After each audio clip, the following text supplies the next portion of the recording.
Today I'm going to talk about beliefs in behavior, how they relate to yield gaps, and specifically kind of what academic insights or what research insights we may be able to glean and actually use in program design. Because some of these topics like beliefs may seem a little bit esoteric to kind of thinking about program design. So how exactly do they fit in, and how do they complement kind of our knowledge about yield gaps? So today, there's a lot of things we could talk about related to beliefs and behavior. And so today I'm going to kind of reduce it down to thinking about two things, specifically related to beliefs, how people might use social networks to form beliefs. And that's potentially going to be important because people are going to form expectations about a lot of things that may relate to technology adoption problems. So how they form these beliefs are going to be important. And secondly, we're going to think a little bit about behavior and how the way we put decisions to farmers may affect their behavior and the choices they make. So if we put decisions to farmers in different ways, could their characteristics potentially affect the decisions that they make and have some effect on the input decisions they make, and how we might organize input markets to affect these yields gaps? So I put up three pictures there. I know they're a little hard to see, so I'll describe them to you, but they're from a basis-funded project that we designed in Burkina Faso to kind of play around with some of these ideas related to how social networks may be used to increase adoption, and how we think about input market organization and how the input market side of the problem may affect adoption rates, specifically related to microdosing. And so even though these ideas may seem a little far-fetched when you start to think about a program, when you start to think about the stages and a lot of common features of programs that we make assumptions about when we're designing them, they actually become relatively pertinent to the decisions we have to make. So in this first picture, you see a training going on in a village, and a lot of times we implement trainings as part of the process of forming knowledge. And so how do social networks kind of influence this knowledge formation process? In another part of a lot of input type programs that we do to try to address yield gaps, we try to link farmers to markets. And so here's a picture of how we brought farmers and created new input markets in villages at different times of the year with ag input dealers. And there was learning that happened on both sides of this, from the farmers and from the input dealers' perspective. And so how farmers make decisions, you can see kind of a practical example of how we're linking input markets and how behavior of farmers may affect their input choices. And then lastly, you have an example of this microdosing technology and how this all works together. This is, we want fertilizer in the ground. We want farmers to make optimal choices and to actually use this kind of new set of techniques with microdosing that may potentially be more profitable. So this is kind of a concrete example of how these beliefs and behaviors may kind of integrate into thinking about how farmers make choices and how we might design programs to reduce yield gaps or increase yields more generally. So to think about this, Chris talked this morning a little bit about kind of just this common technology adoption problem and how we kind of think about it as farmers being constrained, but also facing uncertainty in estimating benefits and costs of new technologies. So it's this, not only that the farmers face constraint, but there's also some uncertainty about how these constraints are going to interact with their expected return and with expected costs that come into play here. And so we can think about things like production constraints on credit, labor, land, or assets. We can think about input market constraints, the availability of inputs at certain periods of time, the quality of those inputs. We can think about output markets and how output markets may yield to constraints as well.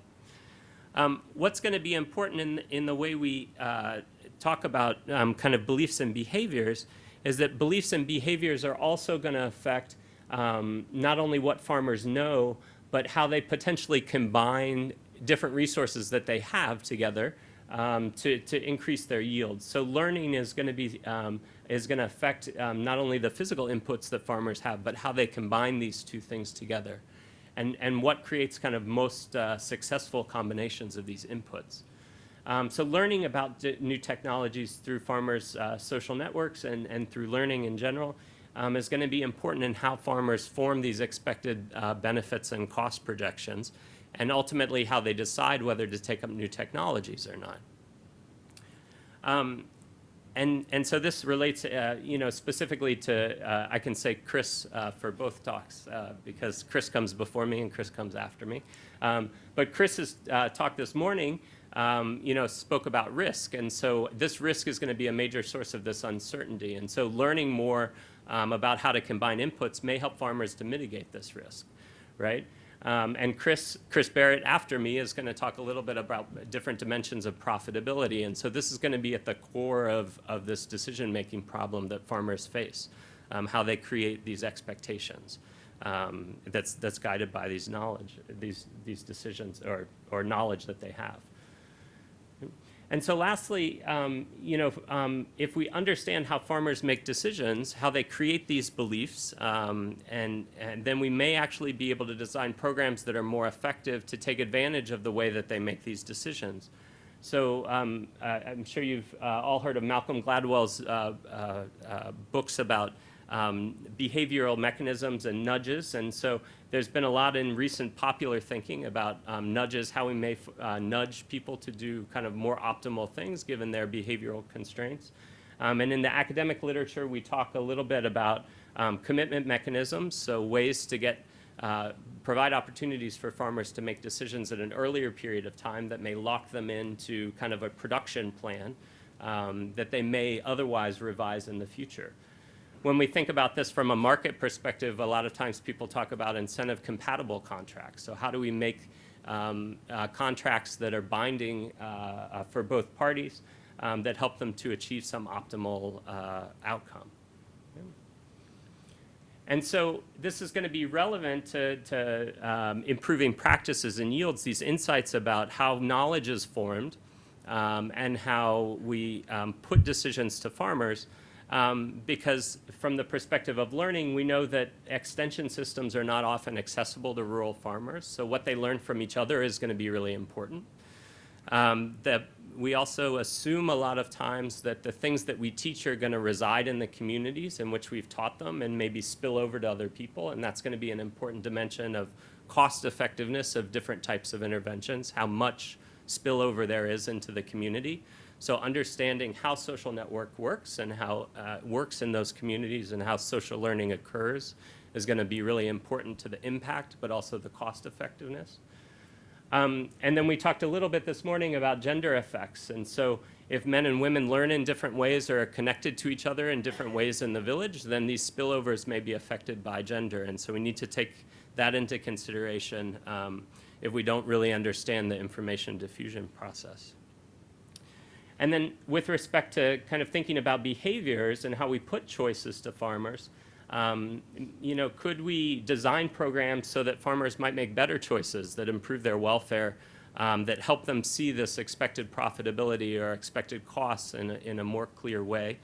And so does the timing matter in the way we put decisions to farmers specifically, particularly when farmers may say that they want to do something, but then we realize in practice that they're not able to do those things, right? So how much does the timing of when we provide decisions to farmers or when they have to take decisions have an effect on take-up of inputs or other types of decisions in markets? So let me talk first about social networks and think a little bit about how understanding these social network structures may influence sharing and adoption. So the great thing about social networks is that you can talk to almost anyone in any academic discipline about social networks. Anyone from physicists, computer scientists, all the way to anthropologists. So there's no shortage of models or predictions about the way that social network structure may have some effect on information diffusion or on adoption practices. Now there's some common models that are common across this disciplinary spectrum. The importance of peers, the type of peers you have, how many peers you may need to have before you're willing to adopt a decision or make a decision or make a behavior change. And also things related to the quality or the influence of that person within your network, right? But the complicated thing in kind of taking these theoretical models into program designs is there's a lot of potential competing options, right? And so what we really need at this point, in my opinion, in this literature is kind of more empirical work to help us parse through and test different types of models related to information diffusion and knowledge. But another real key in this process is measurement. So if, for example, people are influential within networks and we don't observe them in the samples we take, we might not be observing the full structure of the social network. And that might be a really important dimension in doing research, but also potentially targeting programs and understanding how to target programs in the future. So let me show you some maps of social networks that I've been working in Burkina Faso. These may look like doodles from my 3-year-old, and I can't promise that maybe they weren't, but I'm pretty sure that they're the actual maps from villages in Burkina Faso. And so one of the important things about taking these censuses that we've learned about social networks is that social networks are not necessarily similar across villages. Now, when I say that, people go, well, of course, right? But the way we design programs a lot of times is assuming that social network structure is relatively similar and that spillovers are going to occur in a predictable way. But what you see when you look across two different villages that have relatively similar population sizes is that you see in one village you have a lot more clusters of people, right? So if you let your eyes adjust a little bit to the blaze of lines there, you'll start to see some patterns in the way you visualize these networks. And you can see in this map of the village that you see lots more clusters of people in this village than you do in this village. You see one major cluster here, but then people are pretty much equidistantly spread around and linked to each other in different ways. What you also see in this map is you see a lot more social isolation of people in this village, some people not even connected to each other, than you do in this village, right? When you think about how information might diffuse, right, across these villages, you might expect things to be quite different, right? But then going back to this idea about how there may be different models, when we look at the same village, and this picture got really dark here in projecting, but if you look at similar models or a similar village, so these two villages are the same, but the way we draw the map is different based on the social network characteristic that we care about. So in the first map, I'm drawing this map of the social connections of the village just based on the number of links that people have to each other. Okay? And in the second map, I'm drawing this map of how people are connected to each other based on the influence of people relative to the people that they know, right? And so I'm going to weight these observations differently because the people that Michael may know, for example, may be much more influential than the people that I know. Right? So even if we have the same number of contacts, he may know a lot more influential people than I do, right? And so that may matter for diffusion, right? If you targeted Michael versus if you targeted me, right? And so the way we draw these maps are, may be pretty important. So this has kind of spawned some empirical literature in development economics that's looked at these kind of information diffusion processes and what we know and how this social network structure may affect information diffusion and adoption. So in some work that I've done recently in Mali, we find that by understanding this social network structure, this diffusion of composting knowledge among farmers actually declines very sharply with social distance, right? So this assumption that information is going to spill over and be freely shared, even though it's non-rivalrous, right? It doesn't cost me anything to give you that information or to talk to you, is actually pretty difficult, is actually has a lot of frictions in these networks. And this is particularly true within Mali, or for women, sorry, in these villages. In India, there's an interesting study by Abhijit Banerjee and his co-authors about network structure and how people may choose network leaders within villages. So they find that people who are nominated to be network diffusion points actually triple the information that's passed in these villages through the telephone calls that they make to other people in the village. So when we think about modeling or targeting extension advice to people, the way in which we do this may actually matter quite a bit.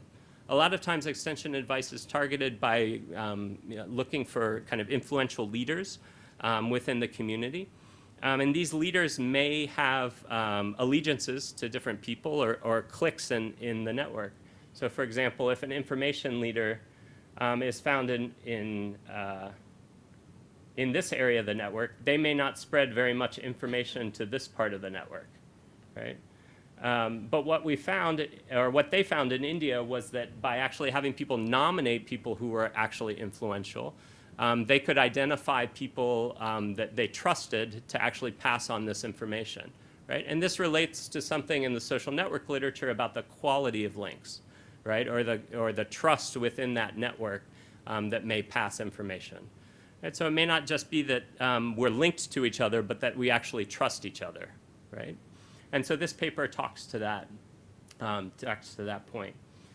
In the paper in Burkina Faso that I showed you pictures of earlier, we found that correct knowledge of microdosing was highest among participants who were randomly assigned to training, rather than those who were selected based on their position in the village or then their centrality in the village, right? So we found that when we randomly chose people in this network, rather than just picking people in these groups that we might have found or been identified as influential, when we seeded information in different parts of the network, that information spilled over much more readily and diffused more readily than when we chose people who were influential or knowledge leaders, right? And so this is important in thinking about the relationship between this social network structure and the diffusion of information that we might think might be useful for farmers to have. Okay? In adoption and thinking about how this adoption process works, there's an interesting paper in Malawi that looks at kind of testing models of thresholds. So whether farmers need to pass a certain threshold of contacts before they trust the information and potentially learn enough and adopt the information. In this case, was about pit planting for maize cultivation. And so we're starting to build some evidence about different models of how social network structure affects diffusion and also then further on to this adoption, building on the social network structure. So in the BASIS project in Burkina Faso, we also found higher microdosing fertilizer adoption among the randomly targeted relative to the most central households in the network. And we found actually that women were much less likely to adopt microdosing when they were targeted by central households in the network relative to randomly being assigned this starter kit. So targeting central households had some gender effects, right? So not only do we necessarily care about adoption rates and how this information diffusions, but who's adopting within these networks. And so by targeting these central households, we found that this actually increased male adoption at the expense of female adoption, right? So we may care not only about closing yield gaps, but also the distribution of the gains that come about from closing these yield gaps. And that's going to be important to think about in kind of how we target programs and think about that for information and adoption decisions. So let me move to thinking now about commitment mechanisms and the relationship between how different farmer behavioral characteristics may actually improve input market organizations. So another feature of farmers' characteristics or the way farmers may make decisions is not only how much knowledge they have, which may accrue from their social network, but also the timing of the decision that they have to make and when they make their decision. And we know actually from a relatively good literature in the US that people tend to make plans but may not be able to necessarily follow through on those plans. And there's some empirical examples of that in the US literature on smoking, cessation programs, on retirement savings. People tend to put off saving for retirement. People also tend to save much more frequently when they have to opt out of a program rather than when they have to opt into a program. And this is exactly the same economic decision they're making. It's just a different way to put the decision to them, right? Also, there's some recent work on doing homework and procrastination in doing homework. So we have some examples from the US and other countries, developed countries, about how these mechanisms may affect economic decisions, but we have less of a literature in developing countries on how to put these types of decisions to farmers, which also may have some welfare effects for them as well. So if farmers could have a better way to commit to their intended plans, would they be better off? So Chris talked earlier about going to farmers and saying, would you like to use fertilizer? Most farmers would say yes. Why don't you use fertilizer? Well, there's a lot of different reasons about that, right? And one of these reasons may be the way that these input markets are organized, and to facilitate this type of decision with commitment mechanisms. And so in kind of the recent literature, there's been a lot of thinking about what type of commitment mechanisms and how to think about putting these decisions to farmers. And so one way to think about these types of mechanisms would be to divide these types of program features into hard commitment mechanisms and soft commitment mechanisms. So hard commitment mechanisms may be irreversible once you take a decision. So things like ordering fertilizer and having to pay in full would be an example of a hard commitment mechanism, where you order the fertilizer at the harvest period and receive it on delivery later at the planting season when you actually need it, right? Other examples from the savings literature have been people that have experimented with locked savings boxes. So you give someone a savings box and they put money in it, but it's locked. They can't get it out until a village agent comes by and unlocks it so that they can then make a deposit at the bank, right? So that would be an example of kind of a hard commitment mechanisms. So one of the concerns with this literature is that there may be liquidity constraints that also inhibit take-up. So people may want to use a commitment mechanism, but they may not want to because of liquidity constraints, right? I may not be willing to put money in a locked savings box because my son may fall ill and I may need that money to help him, right? So I would like to save. And I would save if I could have some sort of soft commitment mechanism that allowed me to renege on that savings decision sometime in the future. And so that's what we've been experimenting with in Burkina Faso, is softer types of commitment mechanisms where you give farmers a choice, but you allow them to opt out in the future if they really need to, right? And so there's some consequences of that. And so we're looking a lot at the kind of down payments, the role of giving farmers a choice to make a down payment for fertilizer delivery in the future, which is revocable because they don't need to send a top-up payment if they don't want to receive the fertilizer. But it gives them a way to look into the future and plan into the future for their fertilizer purchases. Right? So other examples of softer commitment mechanisms may be providing people with things like savings envelopes or warehousing products and giving farmers the choice as to when they sell on the market, right? So they're somewhat committed to selling on the market, but they're not committed in terms of the timing of that decision, right? And so here's some of our results from these opportunities that we've provided farmers in Burkina Faso to make these types of input market commitment decisions, and some comparisons with a recent study that was done in Kenya with hard savings mechanisms by Esther Duflo and her co-authors. And we use kind of a similar organization to their study. The big difference is that in the Burkina Faso case, we use a soft commitment mechanism. In Kenya, they use a hard commitment mechanism. And we allow farmers at the post-harvest period to make some commitment to purchase fertilizer to be delivered at the planting period. Right? So we put this decision to them in a number of villages. And in other villages, we just come by at the planting time and we offer to sell them fertilizer at planting time, so with no subsidy. And then in the last set of villages that we look at, we provide them a subsidy at the planting season and see what the effect of price is on their decision to take up, right?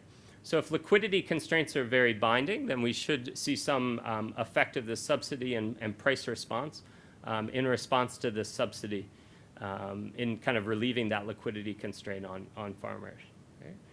And so what we find actually is that as we would expect, there's some effect of subsidy on the take-up rate of farmers purchasing fertilizers. So these are in percentage terms. So we find 5% of farmers take up fertilizer with no subsidy. Our price discount of 20% actually doesn't move the needle too much up in terms of adoption, in part because we think farmers are pretty liquidity constrained. With a 50% subsidy in Kenya, this rate jumps by 3 percentage points, right? But what really matters in farmers' take-up of these agricultural inputs is providing them some commitment mechanism. Now, our levels of take-up are similar to what we see in Kenya, between Burkina Faso and Kenya, where they experiment with a hard commitment mechanism, and we permit farmers to renege on this commitment, so just using a down payment. But what's interesting is when you compare these similar levels to the changes between the different treatments, you actually see that this soft commitment has a much bigger effect relative to input subsidies than it did in Kenya in kind of raising input take-up rates relative to the subsidy choices. So this gives us some interesting, using kind of behavioral insights, it gives us an interesting kind of program design model to think about how we might increase take-up rates just by changing the timing of the decisions that are provided to farmers. Okay. So just to kind of conclude, I think there's really important kind of policy implications for closing these yield gaps by understanding how farmers create knowledge through their social network and how their beliefs are formed, and by thinking about how behavioral implications may have some effect for input market organization. So these topics that seem a little bit esoteric when we just start talking about them are actually very practical and important to take into account when we think about a program design. So for example, we talked about targeting and gender and the importance of that. I think our commitment products too really have to call into question how we implement agricultural subsidies and whether they're important alternatives to agricultural subsidies that may be more cost effective. So if these commitment mechanisms can induce higher take-up with little cost, why don't we build more private sector approaches to link ag input dealers to farmers at earlier points in the season? And that's actually what we found in our basis grant in Burkina Faso, is that these ag input dealers really learned a lot by participating in this experiment. And they've actually organized themselves after the experiment to continue offering farmers the option to purchase inputs at an earlier period of time. So by seeing that their take-up rates were higher, they obviously profit more by selling more product and have taken on some of these recommendations. You know, if we can kind of demonstrate this effect for ag input dealers, maybe that's who we need to work with to increase some of these input decision or adoption decisions for fertilizer, more from the market perspective. I think also in terms of thinking about commitment mechanisms, one area that we continue to need to experiment with, both from a program perspective but from a research perspective, is, you know, would these commitment mechanisms combined with other savings or credit products lead to even higher takes-up and larger welfare gains? So you saw in the price subsidy example that farmers were still relatively liquidity constrained even with price subsidies. So what's the role of savings and credit to be combined with some of these mechanisms? Can we disentangle these liquidity constraints and the timing of liquidity constraints from the timing of the behavioral decision that a farmer may make, right? And lastly, you know, some people have criticized nudges as potentially being paternalistic. So how do we think about, you know, trying to nudge farmers towards certain behavior? Do we actually know that it's going to be better off for them or not? And so I think when we're designing programs, we have to think carefully about that question. Do we actually know that something's better off for a farmer or not? And I think one of the ways that we can use nudges in an ethical way is to think about using them as an expanded choice for the farmer, rather a restriction of their choice to only one set of options, right? And so we don't have to assume that the poor are irrational when we're providing these commitment mechanisms to farmers. All we're thinking about doing is assuming that the timing of this decision potentially matters to them, and that these alternate times to purchase fertilizer don't necessarily prohibit farmers from purchasing fertilizer at some other point in the planting season either. We're just expanding their choice sets. Okay? So I think I'll close there and open up the floor. Yeah. Well, thank you. So let's go ahead and open up for questions and comments. Thank you very much, Andy. That was fascinating. My name's Anne Swindell. I'm with the Bureau for Food Security. I'd like a little bit more information about the design of the Burkina Faso program that you were talking about, where sort of the random starter kit seemed to work better than trying to target your extension. When you say starter kits, was it basically the project was trying to decide who would be like a lead farmer or a demonstration farmer, and so farmers were provided with a starter kit to actually apply the technology, and what you were comparing was picking leaders as identified through the social networking to be the lead farmers by giving the starter kit versus just randomly picking lead farmers and providing starter kits. Is that what the program was doing essentially?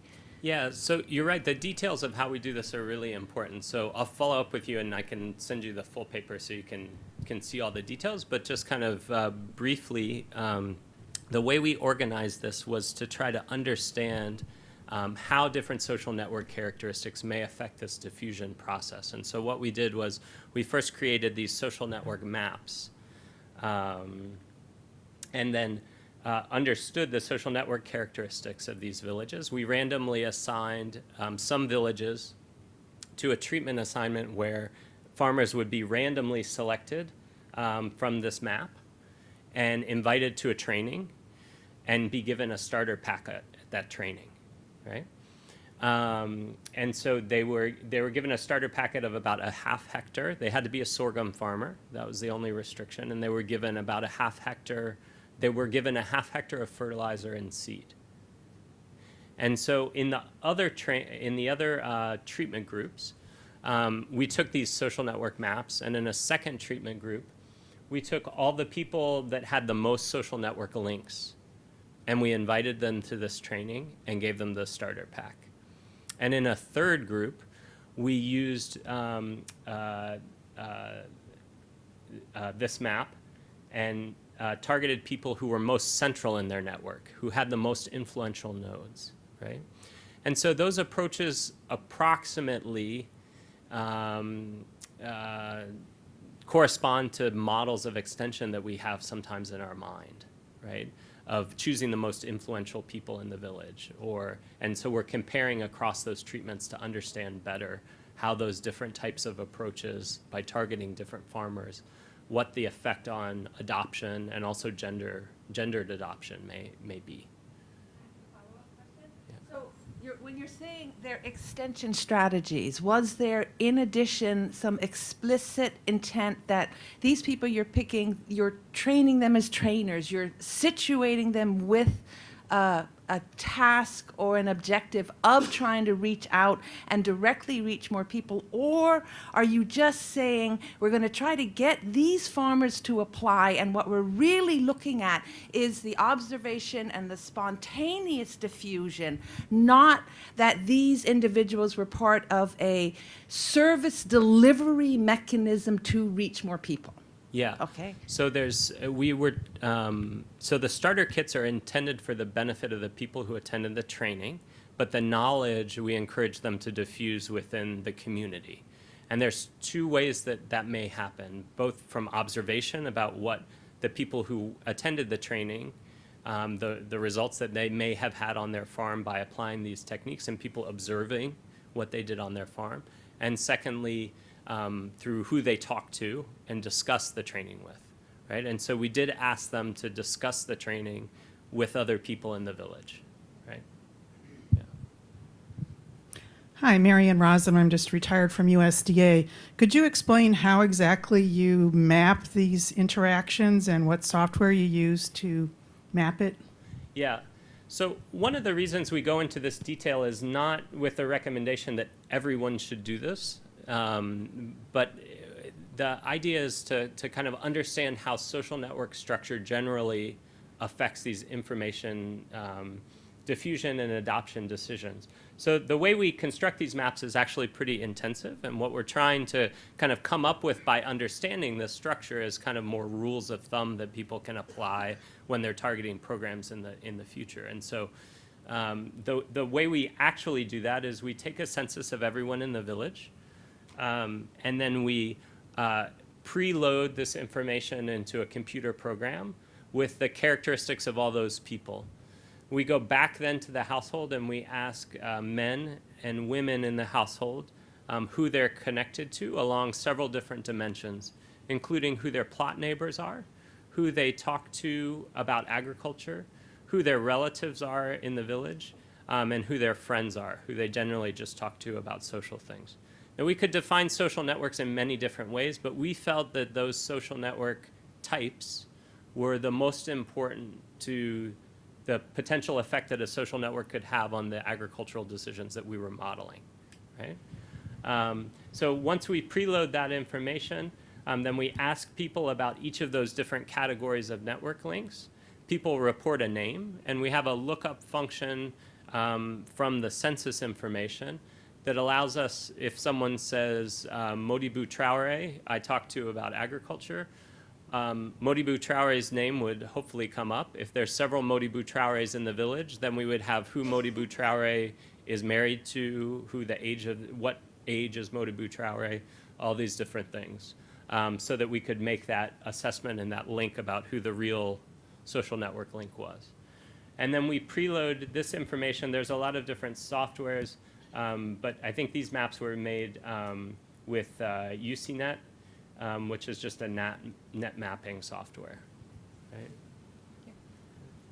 Yeah, following on the same vein, in this kind of research, do you have any information about, in terms of the random distribution of the starter kits, in terms of the age of the people who are represented by the dots, and whether there's any differential in terms of younger people sharing information with older people, if that has an impact? And also the stability of these. I realize these are snapshots and that some of the dots are leaving and going to the city and other people are coming in, and are more stable communities. Do they have better social capital? And then are there any studies similar to this in countries that have been in conflict, like say a Sierra Leone or Liberia, compared to a Burkina Faso and a Ghana or a Senegal, where you would have higher levels of social capital and trust at the community level? Are there any of those variables things that you've looked at? Yeah, so we're working on working on a paper that talks more about who the links are and whether the type of link that you have may matter. And so this idea of the age difference between the link, I think, is really important. We don't have results on that now, but that is something that we're looking at and that we will have some results on in the future. So I can send you that information when we have it. Other characteristics of links that you might think important to, besides just the age, are the relative asset positions of these two people in the links, whether they can actually help each other or not. Gender obviously matters, especially in thinking about gender diffusion. So how many mixed gender links do we have within the data is quite important. In terms of these being a snapshot, I think that's definitely true. And people think a lot about how social networks may change over time. And so we're just taking, because this is such an intensive procedure, and because we don't see radical population changes, but rather marginal population changes, usually over 1 or 2 year periods, which is the scope of when we're doing this work. We haven't yet invested in thinking about taking social network maps on a more dynamic basis, on an annual basis, because a lot of that information can be captured in migration data, relatively less costly than this.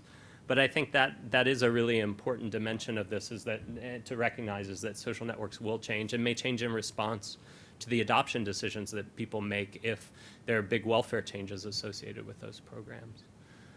Lastly, I think on the conflict, I don't know of any papers or studies currently that have this type of social network data in a conflict situation. In part, that may be due, I don't know, do you guys know any papers on having networks in conflict? Okay, okay, yeah. Hi, thank you. Meredith Sewell again with BFS. I wanted to push a little bit further on the youth question, partly maybe kind of raising it up a level to understand if even in your sampling frame, if young people are part of that and what, you know, how are you kind of defining who is in that sampling frame? And Gary, remind me, we have a USAID policy on youth, and what is that age? So 24, 20. 29. So we're maybe even more specifically interested in 29 and younger. And I think we're asking this partly because I think as we're thinking more about youth and how we're serving them, we don't even really know where the youth are in our projects and things, let alone getting down to whether they're using it or not. Are they even, you know, one of the beneficiaries? So if you could say what your sampling frame is and how much of 29 and younger and among girls, women, and men are included. Yeah. Thanks. So this is a census, so it includes everyone. We do have a full demographic picture of these villages. I don't know off the top of my head what the representation is 29 and younger. But this is a really interesting research question and one that I am thankful that you guys have proposed. So I'll go look at our data for those types of things and get back to you on that. I think it's interesting and important we have the data to say something. Yeah. Thank you for your presentation. It's very interesting. My question is just more about kind of the social network sciences and the difference between an influential or knowledge leader and an early adopter and the kind of behavior change science around early adopters versus latent adopters. Did you distinguish or look at that here? Yeah, so in some other work, we look in health, actually, that I've done social network censuses for. We look more at kind of behavior change types of indicators. In this, really, our main indicator of behavior change is whether someone has new information that's correct about the microdosing techniques that we're promoting, and or whether someone's adopted and actually then adopted the new technique. So we see, for example, that knowledge gains are a lot higher than the actual adoption rates. And we think that's normal because for some people, they're going to learn about this technology and say, this will not work at all for me, right? And so that's actually kind of a reasonable pattern to see within this data. And what was the second part of your question? Oh, early adopters. So differentiating early adopters from influential leaders. I think the way we do that with this data is that by knowing the social network structure, we can say precisely who is influential in the village if we can agree on what influential means, right? And so there's a lot of ways to define influential, and that's one of the reasons why I showed you this graph, is because this is the same village, and so we can define influential in different ways if we want to. And so what's really important is not whether the social network structure matters, but which type of social network structure matters in actually achieving the development outcomes that we want in terms of diffusion. When we think about early adoption, that implies that we're seeing over time the time path of when people adopt. And here, this is just over a course of 3 agricultural seasons, so we're not really making a distinction between early and late adopters. In the future, we could revisit these villages and say something more about longer-term processes of adoption, but we're not saying anything at this point about that type of question.